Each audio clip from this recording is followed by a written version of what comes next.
চোখ রাখবো কলকাতা উত্তরে তৃণমূল কংগ্রেসের প্রার্থী সুদীপ বন্দ্যোপাধ্যায় মনোনয়নপত্র জমা দিলেন। যেসব বিল্ডিংয়ে দীর্ঘদিনের লড়াকু নেতা 2009 সালে কলকাতা উত্তর কেন্দ্রটি তৈরি হয়, তার সঙ্গে ছিলেন ডাক্তার শশী পাঁজা, অতীন ঘোষ প্রমুখ অন্যান্য নেতৃবৃন্দ। বিস্তারিত জানবো, আমাদের সঙ্গে রয়েছেন আমাদের প্রতিনিধি সঞ্জনা লাহিড়ী। সঞ্জনা, ফের একবার মনোনয়নপত্র জমা দিলেন সুদীপ বন্দ্যোপাধ্যায়। ফের একবার কথা বলতেই হচ্ছে, কারণ 2009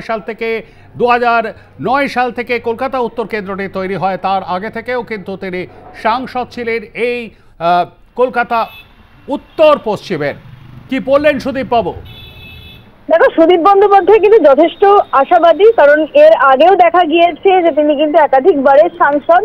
সেক্ষেত্রে তার এই নমিনেশন সর্বতভাবে কিন্তু সাফল্যমণ্ডিত, তা কিন্তু বলাই যায়। আজকে বিবেকানন্দ রোড থেকে যেসব বিল্ডিং পর্যন্ত কিন্তু অর্থাৎ সবটা মিলিয়ে দেখা যায় যে একাধিক কিন্তু র্যালি ছিল উত্তর কলকাতা। একদিকে তাপস রায়, একদিকে সুদীপ বন্দ্যোপাধ্যায় নিজের বাড়ি থেকে বেরিয়ে র্যালি করে যেসব বিল্ডিং যান এবং সেখানে কিন্তু তিনি তার মনোনয়ন জমা দেন এবং তার সঙ্গে ছিলেন শশী পাঁজা, অতীন ঘোষ সহ তৃণমূলের উত্তর কলকাতার কাউন্সিলররা এবং তারা কিন্তু যথেষ্ট আশাবাদী এই আজকের যে মনোনয়ন তাকে কেন্দ্র করে। কারণ আগামী দফায় অর্থাৎ 1 জুন কিন্তু ভোট রয়েছে কলকাতায়। কলকাতা উত্তর, কলকাতা দক্ষিণ একাধিক কিন্তু হেভিওয়েট প্রার্থীরা সেই দফায় কিন্তু নিজেদের লড়াই লড়বেন। তো সেক্ষেত্রে সুদীপ বন্দ্যোপাধ্যায় কিন্তু নিজেকে নিয়ে যথেষ্ট আশাবাদী এবং তিনি কিন্তু জিতবেনই, এমনটাই কিন্তু তার কথায় জানা গিয়েছে।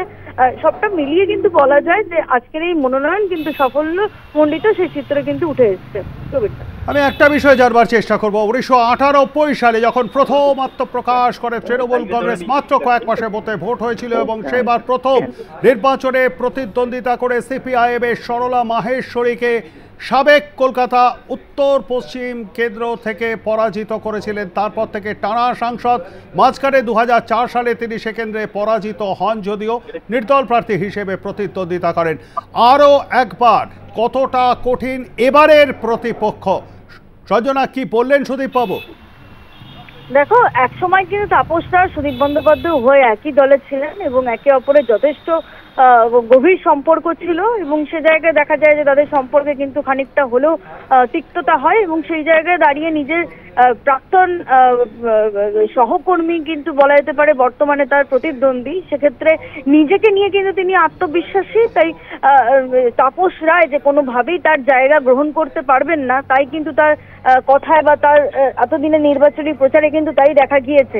তাই স্বাভাবিকভাবেই উত্তর কলকাতার প্রত্যেকটা বিধানসভা কেন্দ্র অর্থাৎ যে 7টা বিধানসভা কেন্দ্র রয়েছে সেই 7টা বিধানসভা থেকেই যে তার লিড আসবে এমনটাই কিন্তু তিনি জানিয়েছেন, বা তার কথায় কিন্তু সেই সুরই কিন্তু আভাস পাওয়া গিয়েছে, যা সার্বিকভাবে কিন্তু জানা যাচ্ছে। ধন্যবাদ আমাদের সঙ্গে থাকবার জন্য। কথা বলছিলাম আমাদের প্রতিনিধি সঞ্জনা লাহিড়ীর সঙ্গে।